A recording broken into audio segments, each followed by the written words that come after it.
Tu m'as sauvé, tes blessures m'ont affranchi, tu me donnes une nouvelle vie, oui sauvé. Tu m'as sauvé, tes blessures m'ont affranchi, tu me donnes une nouvelle vie, oui sauvé. Tu m'as sauvé. Bien-aimés dans le Seigneur, que Dieu vous bénisse. Nous sommes aujourd'hui mercredi et comme tous les mercredis, cela s'est inscrit dans nos habitudes hebdomadaires. Nous avons ce moment au cours duquel nous plongeons nos regards dans les Saintes Écritures. Et depuis quelque temps, je développe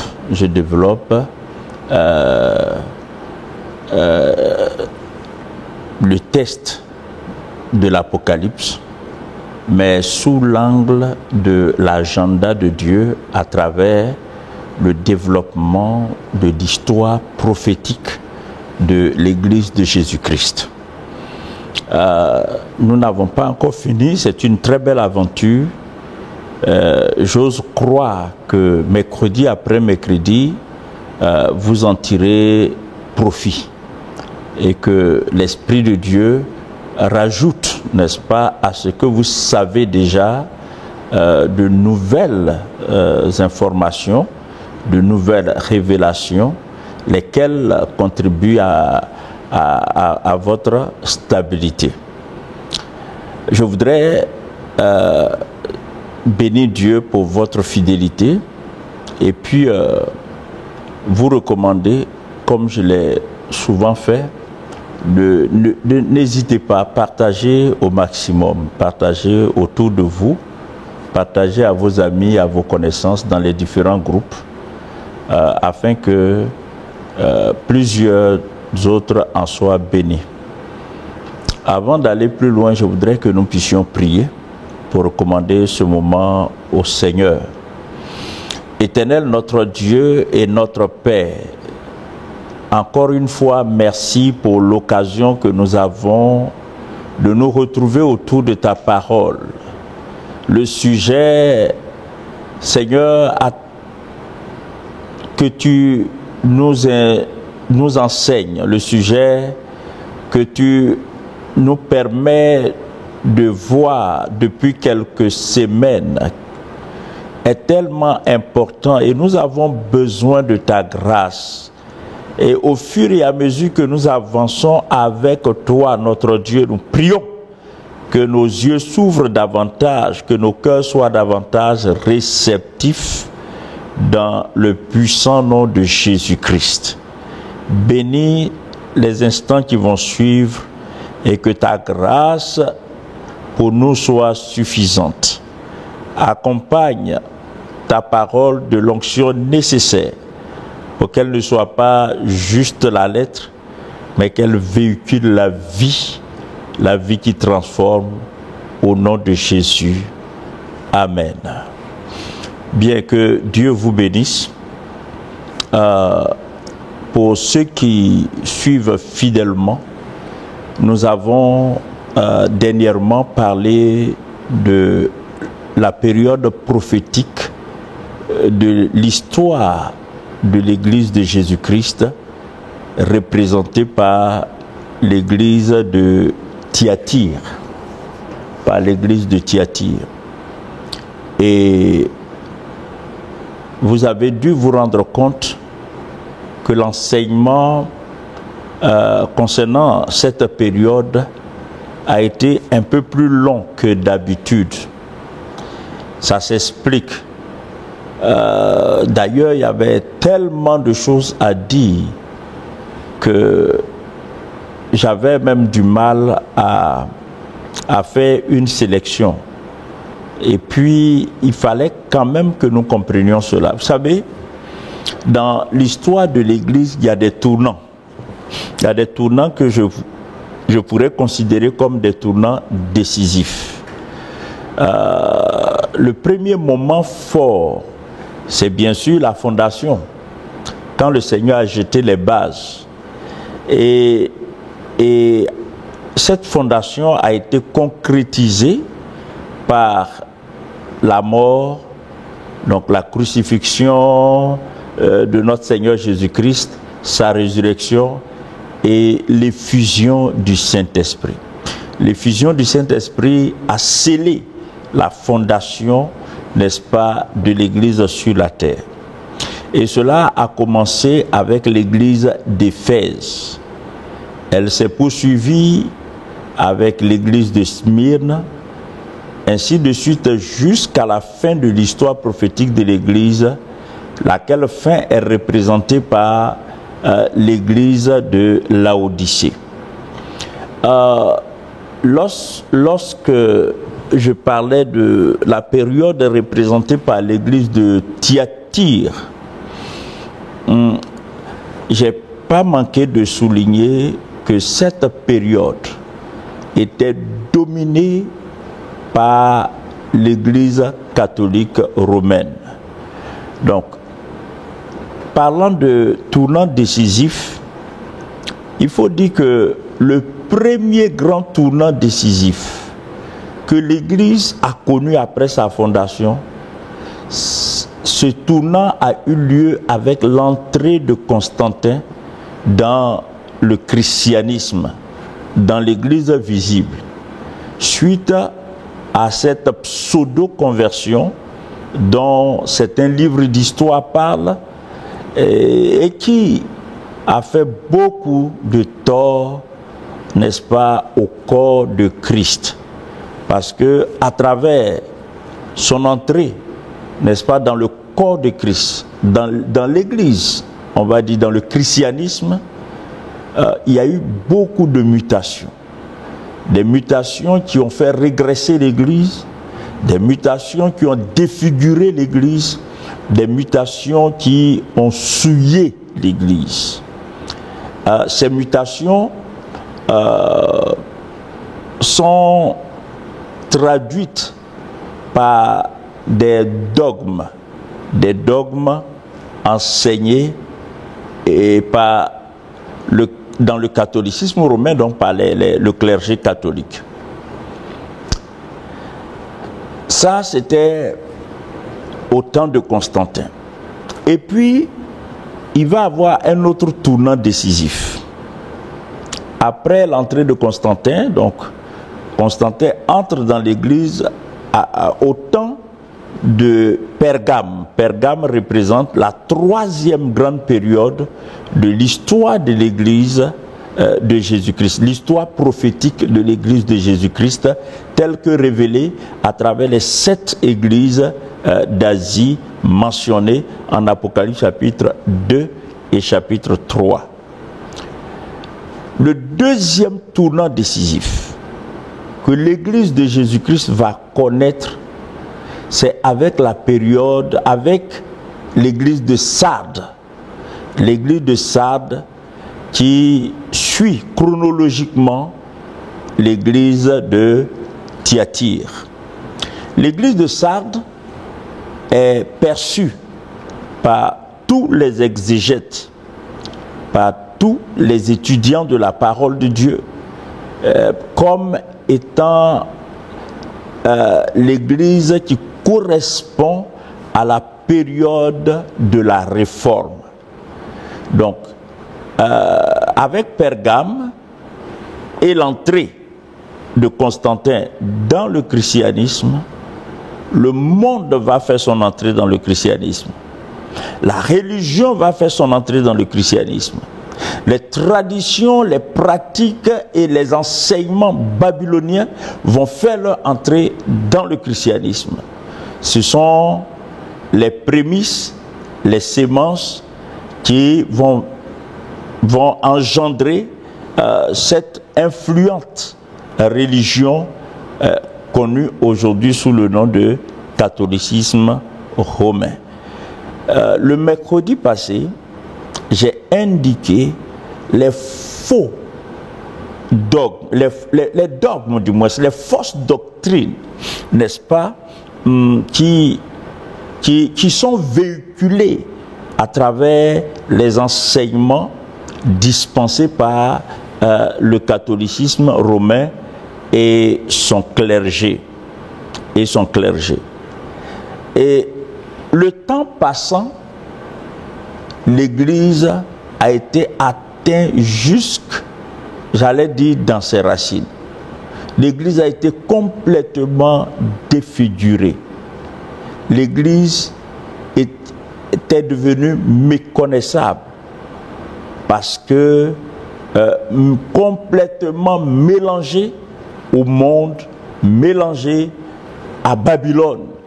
Donc les rites, les traditions, les enseignements babyloniens ont été admis à l'Église au point que l'Église était devenue un prolongement, n'est-ce pas, de Babylone. En Apocalypse, le Seigneur parlera de cela comme étant Babylone la grande, n'est-ce pas, qui a servi la coupe des abominations, des impudicités aux rois et aux nobles, n'est-ce pas, de ce monde. Et donc l'église de Sardes, qui suit dans la chronologie des faits, et qui suit l'église de Thyatire, avec l'église de Sardes, on va découvrir, on va se rendre compte d'un autre tournant décisif. Et cet autre tournant décisif, ce sera l'intervention du doigt de Dieu. Du doigt de Dieu. Parce que durant la période représentée par l'église de Thyatire, l'église de l'intérieur était dominée par un système qui a résulté du savant et subtil mélange entre le christianisme et la religion ainsi que les traditions babyloniennes. J'insiste, parce que c'est ça qui a caractérisé la période représentée par Thyatire. Ça avait déjà commencé avec Pergame. Donc c'est ce système qui est une synthèse entre le christianisme, la religion, le monde et les traditions babyloniennes. C'est ce système-là qui a enfanté, n'est-ce pas, l'Église catholique romaine, qui elle-même est une organisation, notez-le bien, l'Église catholique romaine est une organisation politico-religieuse et c'est la plus influente de toutes les organisations de cette nature. Du coup, et on le verra plus tard, lorsque je finirai avec l'église de Laodicée, j'aurai deux autres enseignements à donner, lesquels vont me permettre d'établir un parallèle entre l'histoire du peuple d'Israël et le déroulement ou le développement de l'histoire prophétique de l'Église telle que révélée en Apocalypse. Et puis, je parlerai aussi de la correspondance entre les 7 églises d'Asie et les 7 paraboles du royaume, telles que nous l'avons en Matthieu chapitre 13. Mais ça, ce sont des enseignements à venir. Pour aujourd'hui, je tiens à rappeler simplement que l'église de Thyatire, la période représentée par l'église de Thyatire, dans les paraboles du royaume, correspond à cet arbre, à cette sémence, telle que nous l'avons en Matthieu chapitre 13, versets 31 et 32. Il est question d'un arbre issu du grain de sénévé. Donc une petite graine qui a été sémée et qui devient un arbre. Mais un arbre tellement imposant que les oiseaux du ciel venaient pour y habiter et y établir, n'est-ce pas, leur nid. leur nid, les oiseaux du ciel. Donc ça, c'est l'image typique de l'Église catholique romaine, donc du catholicisme romain. Mais Dieu ne pouvait pas laisser les choses se dérouler comme ça se faisait. Il était impossible pour le Seigneur de regarder l'Église être détruite de l'intérieur sans rien faire. C'est ainsi que à partir du 15e siècle, donc à partir du 15e siècle, Dieu va susciter des hommes préparés dans le secret, des hommes préparés dans l'ombre. Et avec ces hommes, Dieu va initier un mouvement puissant qu'on appelle la réforme. Avant d'aller plus loin, avant de m'étaler sur ce sujet de la réforme, puisque c'est de ça qu'il va être question. L'église de Sardes représente la période, n'est-ce pas, de la réforme. Et donc, aujourd'hui, le focus sera mis sur la réforme. J'expliquerai cela à la lumière de la lettre adressée à l'église de Sardes. Lettre que je vous invite à lire avec moi maintenant. Apocalypse chapitre 3, à partir du verset 1. Écrit à l'ange de l'église de Sardes, voici ce que dit celui qui a les 7 esprits de Dieu et les 7 étoiles. Je connais tes œuvres. Je sais que tu passes pour être vivant et tu es mort. Sois vigilant et affermis le reste qui est prêt de mourir. Car je n'ai pas trouvé tes œuvres parfaites devant mon Dieu. Rappelle-toi donc comment tu as reçu et entendu, et garde et repens-toi. Si tu ne veilles pas, je viendrai comme un voleur, et tu ne sauras pas à quelle heure je viendrai sur toi. Cependant, tu as à Sardes quelques hommes qui n'ont pas souillé leurs vêtements. Ils marcheront avec moi en vêtements blancs parce qu'ils en sont dignes. Verset 5. Celui qui vaincra sera revêtu ainsi de vêtements blancs. Je n'effacerai point son nom du livre de vie. Et je confesserai son nom devant mon Père et devant ses anges. Que celui qui a des oreilles pour entendre, du moins que celui qui a des oreilles entende ce que l'Esprit dit aux églises. Alors, à partir de ce texte, en nous appuyant sur ce texte, nous allons analyser ce pan de l'histoire prophétique de l'Église tel que révélé dans cette lettre dont nous venons de faire lecture. Commençons par le commencement. Quand on prend le verset 1 du texte que nous venons de lire, donc d'Apocalypse chapitre 3, il est dit « Écrit à l'ange de l'église de Sardes ». Alors, le nom Sardes, ou le mot, dérive du grec sardonus, qui signifie sardoine. Et rappelez-vous que sardoine, c'est une pierre précieuse qui, à l'époque, donc dans l'Antiquité, cette pierre était employée comme porte-bonheur.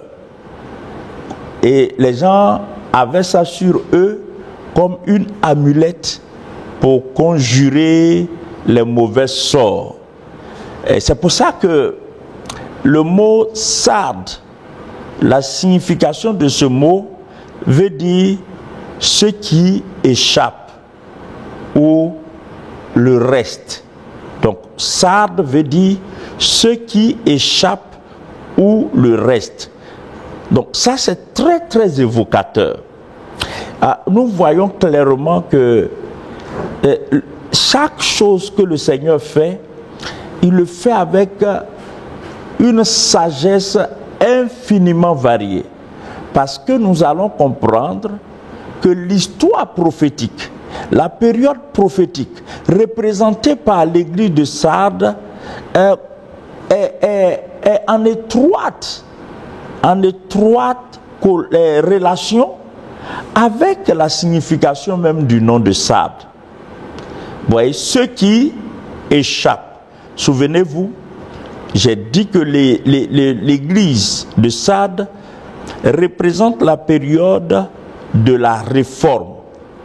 Cette période qui va de 1517 à 1648 et un peu au-delà jusqu'à 1700 par rapport au déroulement de l'histoire. Alors, Sardes veut dire ce qui échappe ou le reste. Ce qui échappe ou le reste. Souvenez-vous qu'au temps de l'église de Thyatire,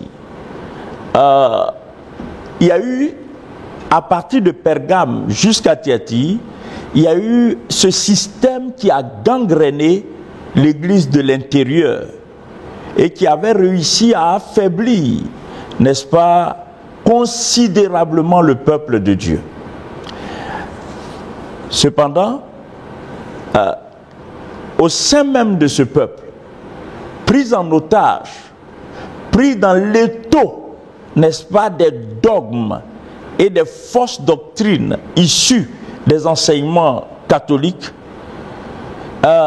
Dieu va se préserver un reste. Vous vous souvenez au temps d'Élie, du prophète Élie, alors même qu'il croyait qu'il était le seul prophète de Dieu vivant, resté, parce que la plupart des prophètes avaient été exécutés par Jézabel. Donc Élie pensait qu'il était le seul prophète de Dieu qui était resté. C'est quand il avait exprimé cette préoccupation, cette inquiétude, que Dieu lui a dit: non, Élie, il y a 500 autres qui sont là, dans l'ombre, qui n'ont pas fléchi les genoux devant Baal. Dans toutes les générations de chrétiens, dans toutes les générations de saints, d'hommes et de femmes ayant marché avec Dieu, que ce soit avant le début de l'histoire du peuple d'Israël, ou pendant l'histoire du peuple d'Israël, ou même maintenant depuis que l'Église a été fondée jusqu'à aujourd'hui, Dieu s'est toujours réservé des personnes qui craignent son nom, des personnes qui marchent dans la fidélité, des personnes qui l'aiment, des personnes qui se soucient du royaume. Et ces personnes-là, c'est ce que la Bible appelle le reste, ou les petits restes. Et souvenez-vous, Sardes veut dire ce qui échappe, ou le reste. Ainsi, du milieu, n'est-ce pas, de cette église qui avait sombré totalement dans le paganisme, dans la religion, dans la tradition babylonienne, du milieu de Dieu va trouver des hommes pour défendre, des hommes pour défendre ses valeurs, ses principes, son royaume. Des hommes qui vont brandir l'étendard de la parole de Dieu. Au nom de ces hommes, il faut citer le plus connu, ou les deux plus connus, c'est Martin Luther. Notez bien, ce n'est pas Martin Luther King, mais Martin Luther, le réformateur allemand. Et puis Jean Calvin. Jean Calvin. En Apocalypse 2, pour vous expliquer et illustrer la notion de reste, de ceux qui échappent, en Apocalypse 3, verset 2, il est dit, sois vigilant et affermis le reste qui est près de mourir.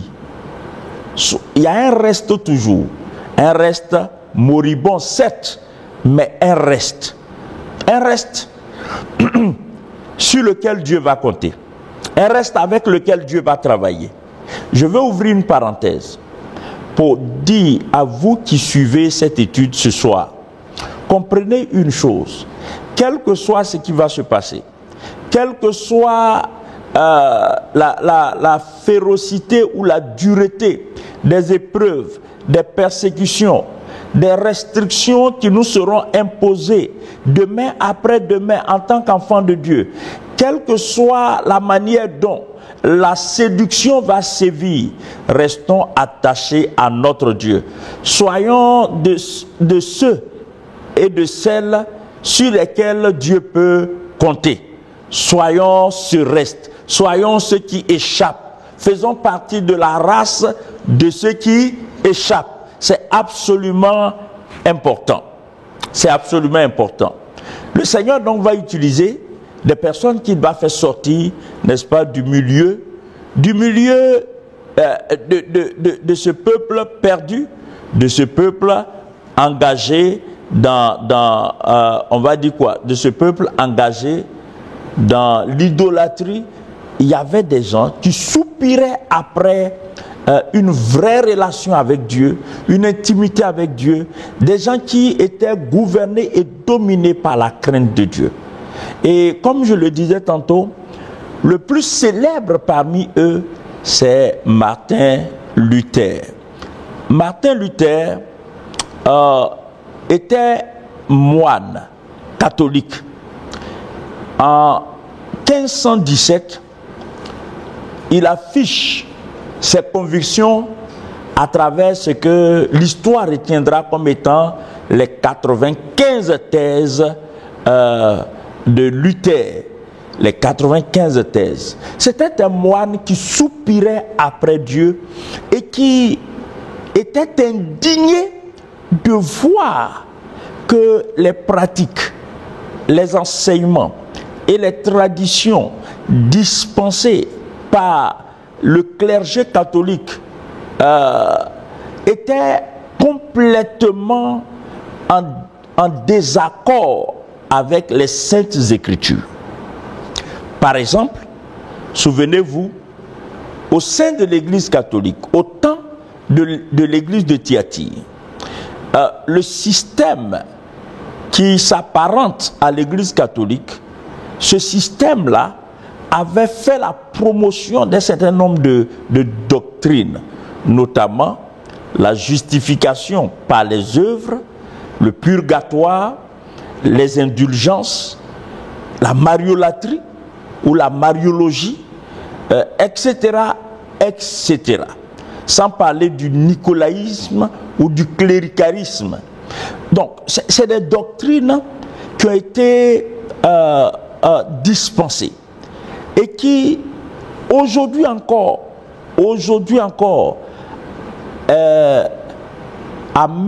éloignent, écartent nos parents, n'est-ce pas, des voies saintes de la Bible, des voies saintes des principes divins.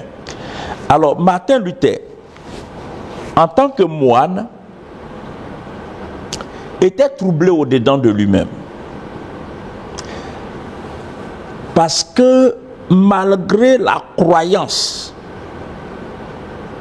que les œuvres le justifieraient, ses œuvres le justifieraient devant Dieu, son âme était troublée, il n'était pas en paix. Et donc, ce trouble intérieur l'avait conduit dans une quête profonde de Dieu. Il s'interrogeait beaucoup. Il ne comprenait pas pourquoi, malgré sa conformité aux enseignements qu'il recevait de sa hiérarchie catholique, il n'avait pas la paix dans sa conscience, il n'avait pas la paix dans son âme. Il ne se savait pas sauvé. Il savait qu'il y a quelque chose qui clochait, qu'il y a quelque chose qui n'allait pas. C'est ainsi que il va se procurer une portion, enfin, un exemplaire de la Bible.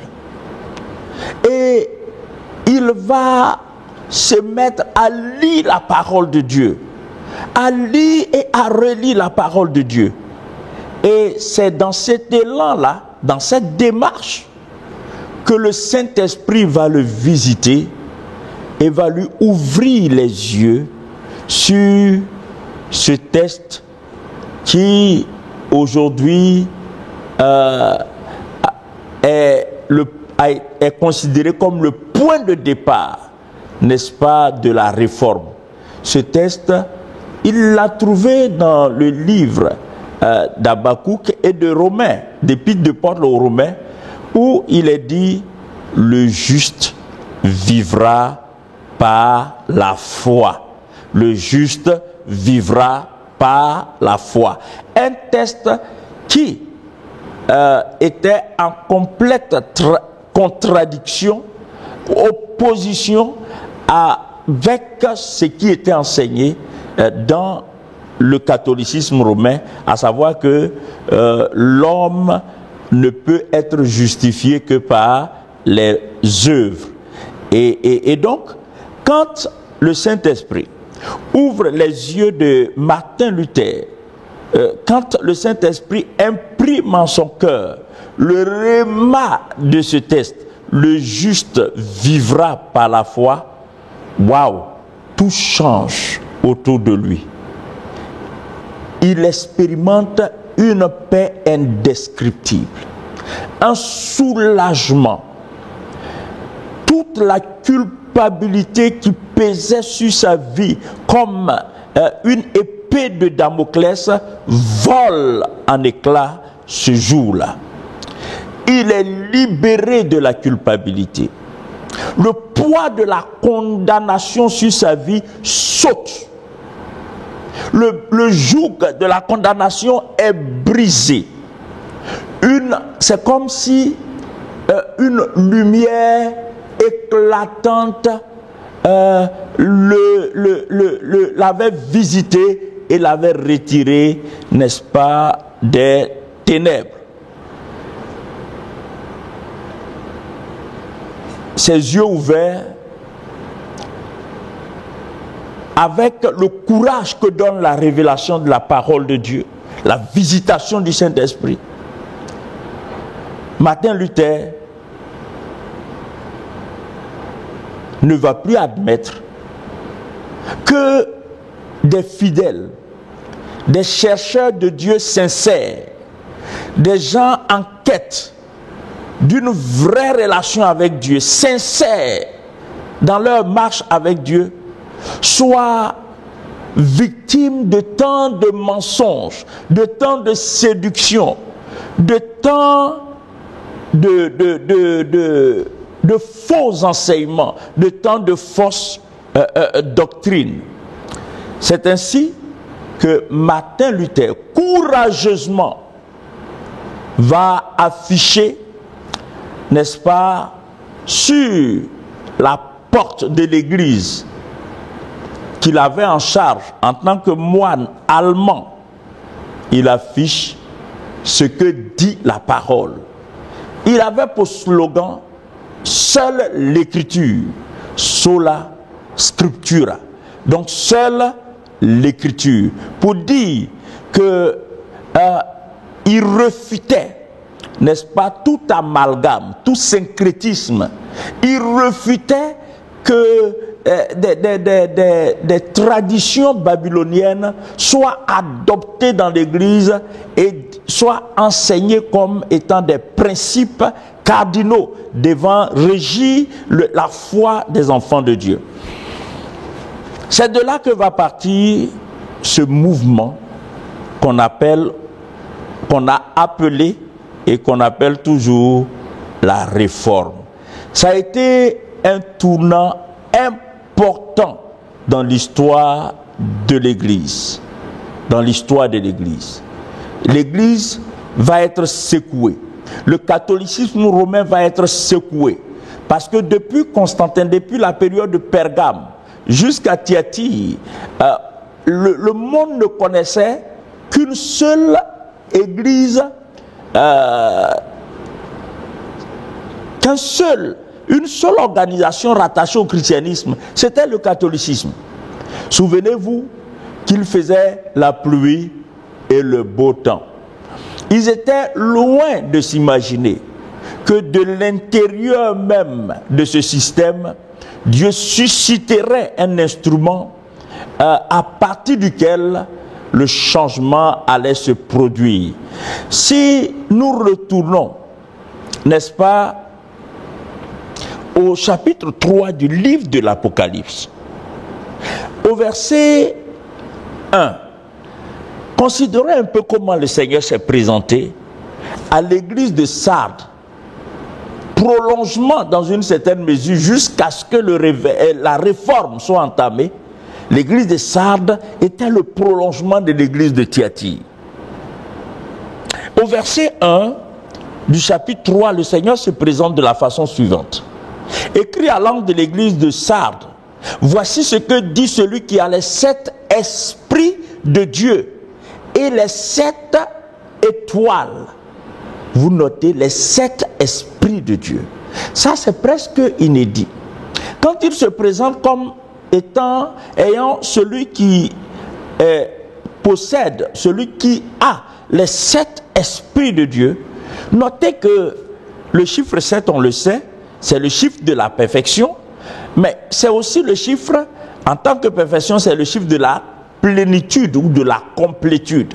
Donc, quand le Seigneur parle des 7 esprits de Dieu, il indique par là son acuité, son discernement parfait dans le jugement qu'il apporte. Ainsi, le Seigneur se présente à l'église de Sardes comme le juste juge. Le juste juge. Il lui dit ceci, il dit à l'église de Sardes, je connais tes œuvres. Je sais que tu passes pour être vivant et tu es mort. Tu passes pour être vivant. Personne ne niera le zèle de l'Église catholique quand il s'agit des œuvres humanitaires, des réalisations humanitaires. Personne ne peut nier ça. Si vraiment les œuvres justifiaient, le monde serait transformé. Malheureusement, la parole de Dieu n'enseigne pas cela. La parole de Dieu enseigne plutôt que le juste vivra par la foi. Que nous sommes justifiés non pas par les œuvres, mais par notre foi en Jésus-Christ. C'est par notre foi en Jésus-Christ que nous sommes justifiés. La Bible dit en plusieurs endroits, et je voudrais que cela soit considéré, que nous puissions lire cela. C'est très important. En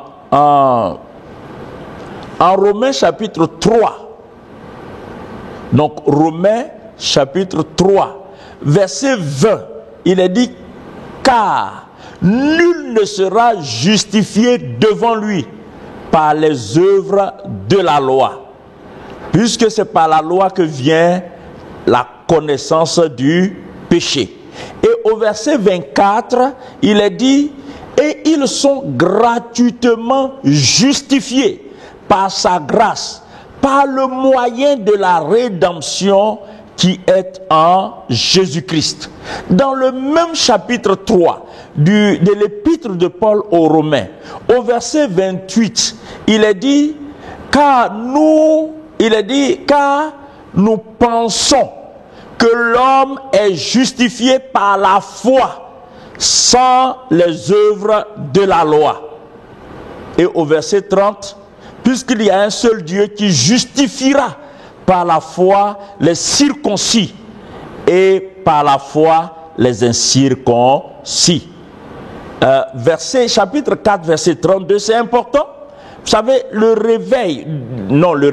la réforme est partie de ce sujet, de ce point cardinal, la justification. Comment l'homme peut être trouvé juste devant Dieu?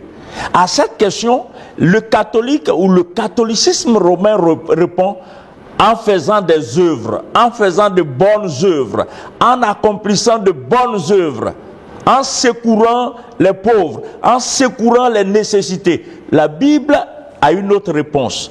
Et la réponse de la Bible est la meilleure, c'est la véritable réponse. La Bible dit que c'est par la foi que nous sommes justifiés. C'est par la foi.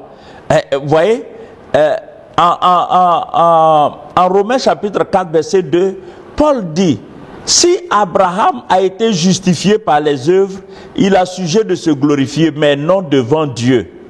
Mais non devant Dieu.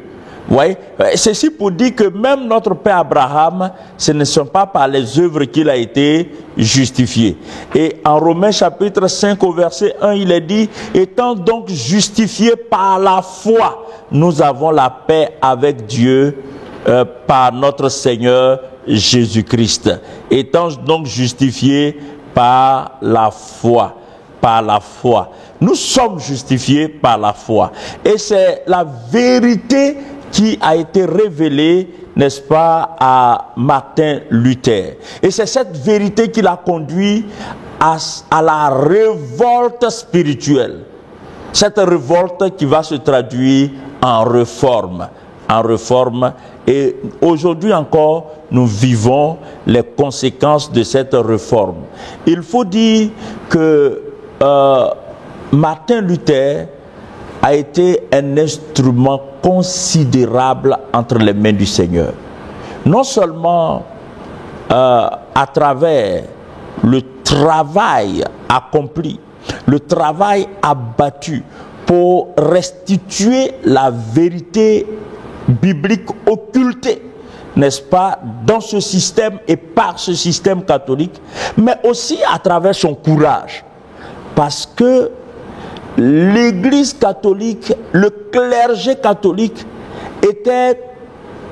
avait été de tout temps été de connivence avec ceux qui gouvernent, avec les rois, avec les princes, avec les bourgeois, avec les nobles. Donc, ce qui fait de ce système, de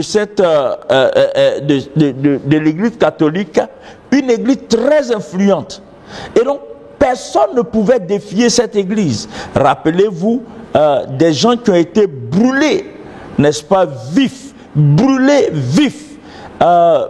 vivants au bûcher. Des gens qui ont été exécutés, les John Hus et bien d'autres qui ont été exécutés.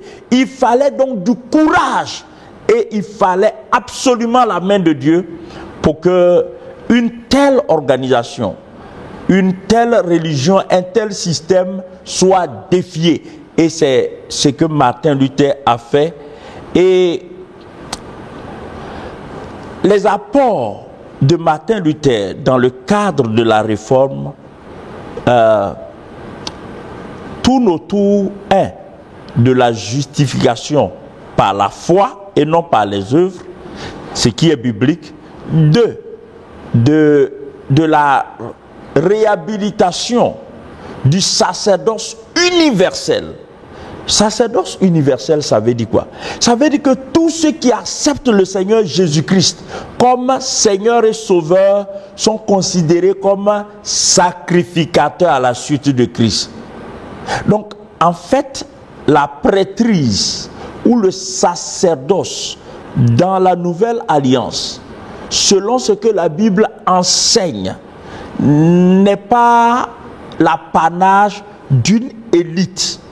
Non, de gens choisis et mis à part. Non, tout le monde est serviteur de Dieu sous la nouvelle alliance, dans la nouvelle alliance. C'est pourquoi, d'ailleurs, la Bible dit qu'il a fait de nous un royaume et des sacrificateurs pour Dieu. Et par ailleurs, la Bible, Dieu nous appelle une race élue, un saint sacerdoce. Nous constituons un saint sacerdoce pour Dieu. Et donc, à travers Martin Luther, la vérité du sacerdoce universel a été restituée. La vérité de la justification par la foi a été restituée. Et puis, l'autorité de la Bible a été rétablie à travers le slogan Sola Scriptura, c'est-à-dire seule l'écriture. Il n'y a pas de mélange.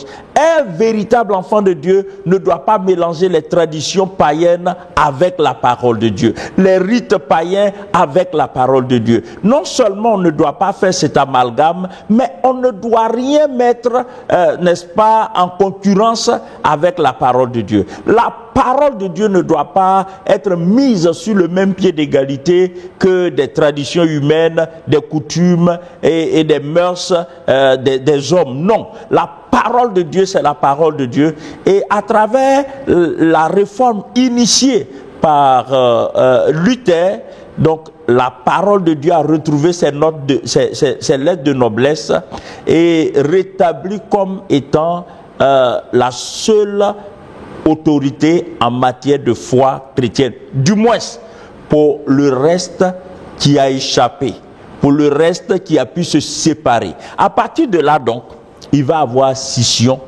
entre l'Église catholique et ceux qui vont sortir pour embrasser la parole de Dieu. Ceux qui de tout temps avaient soif de la vérité, avaient soif d'une vraie communion avec le Seigneur, d'une vraie intimité avec Dieu. Ceux-là, ils vont sortir et c'est ceux-là qui vont sortir qui vont inaugurer, n'est-ce pas, ce mouvement connu sous le nom du protestantisme.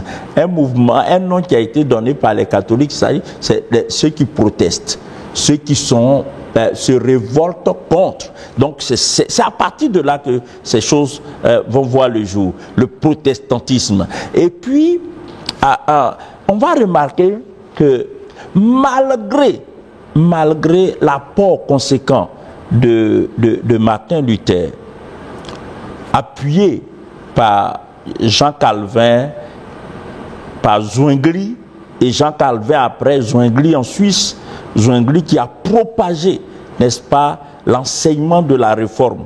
Et Jean Calvin après qui a été un instrument puissant entre les mains de Dieu, parce que par lui aussi, certaines vérités ont été restaurées. Et puis, d'autres personnes comme John Knox qui a vécu entre 1515 et 1572. Il a été un puissant réformateur entre les mains de Dieu en Écosse. Et je tiens à vous informer, et ça c'est très important, c'est John Knox qui, si je ne me trompe pas, qui priait Dieu et qui lui disait: Seigneur, donne-moi l'Écosse, sinon je meurs. Donne-moi l'Écosse, sinon je meurs. Et à travers lui, l'Église catholique a disparu en Écosse. Et c'est l'évangile qui a été prêché. L'évangile qui a été prêché. Donc il a été un instrument puissant entre les mains de Dieu. Maintenant, il y a un hic. Le hic, c'est que, d'ailleurs, dans la lettre adressée à l'église de Sardes, le Seigneur relève ça. Et à partir du verset 2, il dit: sois vigilant et affermis le reste qui est près de mourir, car je n'ai pas trouvé tes œuvres parfaites devant mon Dieu. Rappelle-toi donc comment tu as reçu et entendu, et garde et repens-toi. En fait, ici le Seigneur est dans la prophétie. Et les églises issues de la réforme n'étaient pas des églises puissantes, n'étaient pas des églises vigoureuses, n'étaient pas des églises qui respiraient la vitalité spirituelle.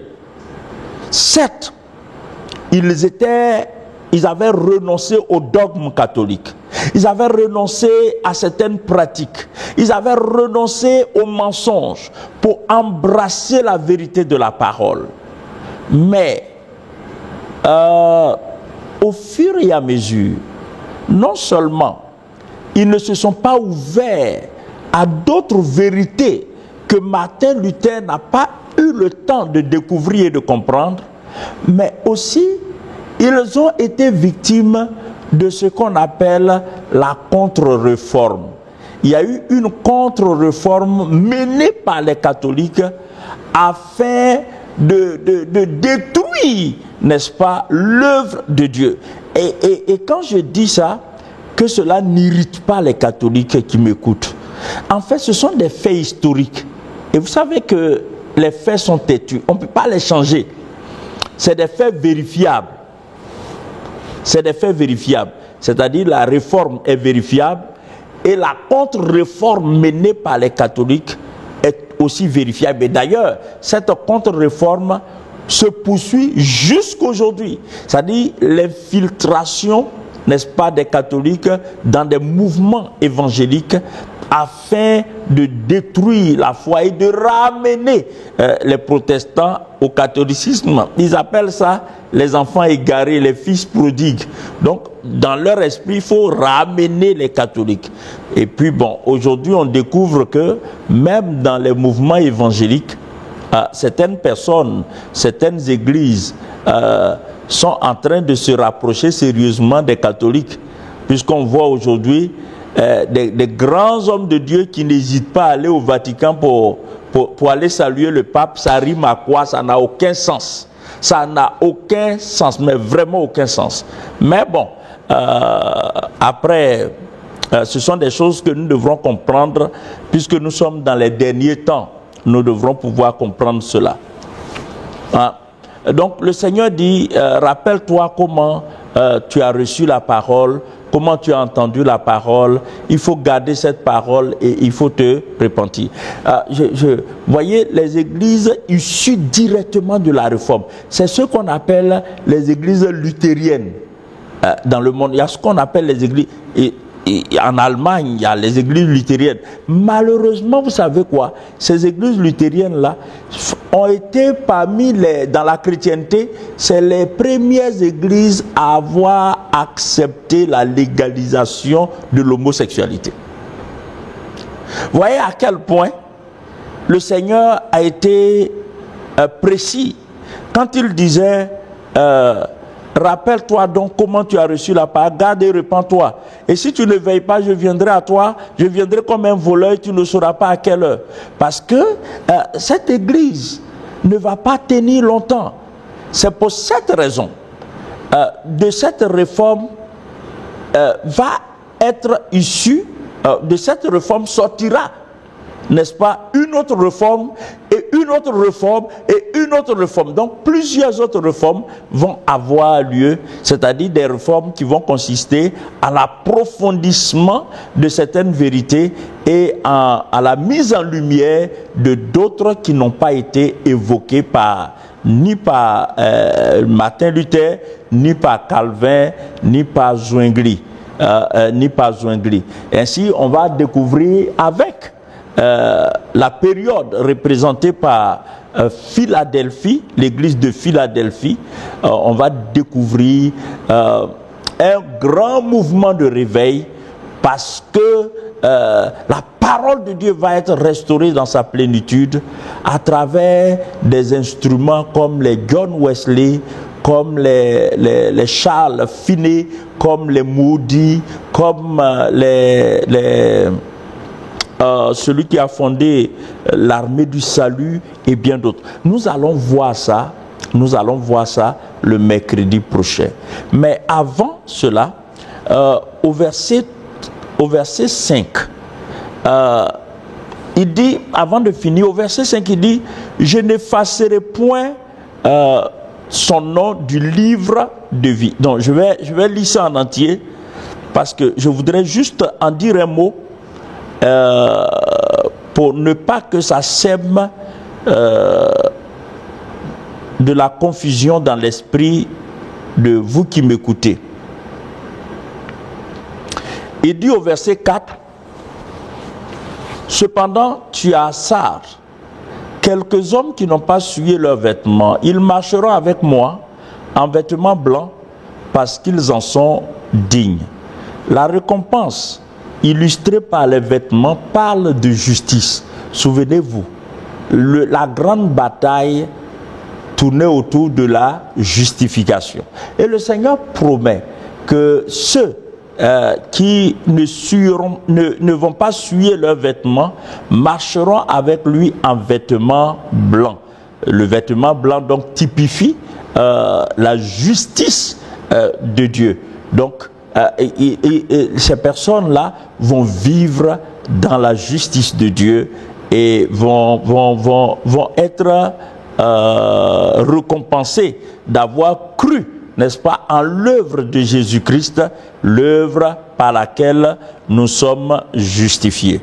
Ce que je veux relever, c'est qu'au verset 5, il dit, toujours pour parler de récompense, il dit, « Celui qui vaincra sera revêtu ainsi de vêtements blancs. » Ça, je viens de l'évoquer. « Je n'effacerai point son nom du livre de vie. » Je n'effacerai point son nom du livre de vie.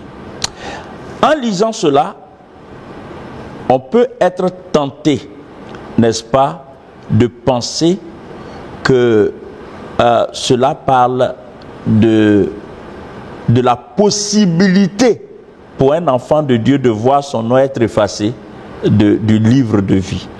Bon, le sujet il est vaste, le temps qui me reste est court, mais je veux juste pour aider chacun, citer le pasteur Alexander. Le pasteur Alexander, une figure importante dans l'histoire de l'Église. C'est celui qui a fondé la maison de la Bible. Celui qui a fondé la maison de la Bible. Et c'est également lui qui a fondé l'Alliance chrétienne. L'Alliance chrétienne, c'est une église qui a été un instrument de réveil dans le monde. Donc l'Alliance chrétienne, l'Alliance biblique chrétienne. Et il a écrit un livre, l'Apocalypse, verset par verset. Donc il a pris le temps d'étudier le livre de l'Apocalypse et il a expliqué, commenté le livre de l'Apocalypse verset par verset. C'est un livre que je vous recommande de passage. Alors voici ce que le pasteur Alexander, je crois John Alexander, écrit au sujet du verset 5 du chapitre 3. Je voudrais vous donner des références plus précises.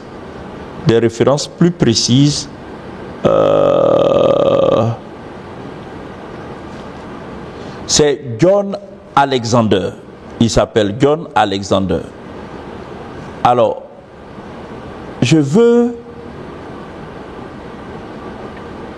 voici ce qu'il écrit. À la page 227 de son livre, l'Apocalypse, verset par verset, de John Alexander. Voici ce qu'il écrit. Je n'effacerai point son nom du livre de vie, et je confesserai son nom devant mon Père et devant ses anges. Il écrit ceci. Ce verset a souvent été fort mal compris. Des croyants sincères ont supposé que leur nom pouvait être effacé du livre de vie de l'agneau et que, de ce fait, ils pouvaient perdre leur salut éternel en Jésus-Christ. Toutefois, rien dans ce passage n'infirme la sécurité éternelle du croyant. Pour être bien au clair au sujet de la pérennité du salut, il vaut la peine d'examiner ce que l'Écriture dit des noms inscrits dans le livre de vie et de la possibilité que ces noms en soient effacés. Toutes les inscriptions dans le livre de vie datent d'avant la fondation du monde, bon, etc., etc.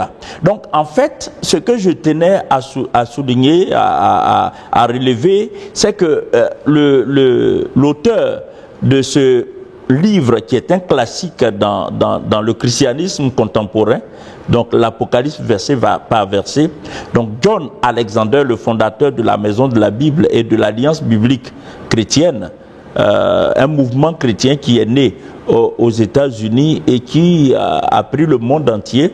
En Côte d'Ivoire, pour ceux qui sont ivoiriens, je ne sais pas ailleurs comment on appelle ça, mais en Côte d'Ivoire, cette dénomination s'appelle SEMA. Donc SEMA, c'est SEMA qui est l'Alliance chrétienne, l'Alliance biblique chrétienne fondée par John Alexander, une église biblique. Donc, je relevais cela pour qu'il n'y ait pas de confusion. La Bible enseigne la sécurité éternelle du chrétien en ce qui concerne le salut. La Bible n'enseigne pas qu'un chrétien peut perdre son salut. C'est plutôt le contraire. C'est plutôt le contraire. La Bible nous rassure à ce propos. Donc, je tenais à dire ça. Je sais que ce que je viens de dire, la citation que je viens de faire, n'est pas un approfondissement. Mais le Seigneur permettra, à d'autres occasions, je reviendrai. Et d'ailleurs, la suggestion a été faite par le pasteur John Alexander. Il dit que ce serait bien que une étude panoramique soit faite sur les inscriptions, n'est-ce pas, des noms dans le livre de vie. Bien-aimés, donc, voici succinctement survolé l'histoire de la réforme. La réforme, cette période représentée par l'église de Sardes, j'espère que vous avez compris quelque chose, vous avez compris comment la réforme a commencé et comment cette réforme a impacté le christianisme jusqu'aujourd'hui. D'ailleurs, c'est grâce à cette réforme que le protestantisme a existé et que toutes les branches issues du protestantisme ont existé. Pensez aux baptistes, pensez aux évangéliques, pensez aux pentecôtistes, pensez aux assemblées de Dieu, pensez aux ménonites, pensez à ceci et à cela, etc., etc. Toutes ces églises, c'est pourquoi nous devrons bénir Dieu d'avoir suscité ces hommes, en l'occurrence Martin Luther, Jean Calvin, Zwingli, John Knox et bien d'autres. Que Dieu vous bénisse et le mercredi prochain, nous aborderons l'avant-dernière phase de l'histoire prophétique de l'Église en étudiant la lettre adressée par le Seigneur Jésus-Christ à l'Église de Philadelphie. C'est une des meilleures périodes de l'histoire de l'Église. C'est une des périodes au cours de laquelle l'Église va connaître un réveil comme jamais auparavant. Une période qui, à bien des égards, s'assimile à la période primitive de l'histoire de l'Église, la période apostolique. Nous verrons tout cela le mercredi prochain. Que Dieu vous bénisse, que sa grâce soit votre partage et puis, encore une fois, acceptez que je vous le rappelle, partagez cet enseignement pour que ça bénisse des frères, des sœurs, des pasteurs. Soyez bénis.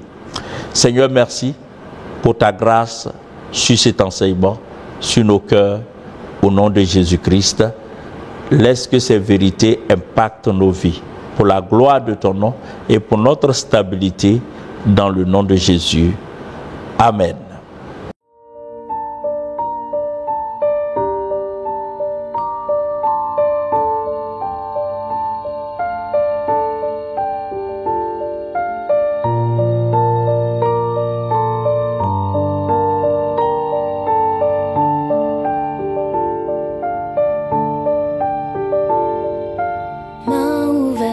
Cœur brisé, ton sang versé m'a lavé, oui sauvé, tu m'as sauvé. Tes blessures m'ont affranchi, tu me donnes une nouvelle vie, oui sauvé, tu m'as sauvé, oui.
grâce.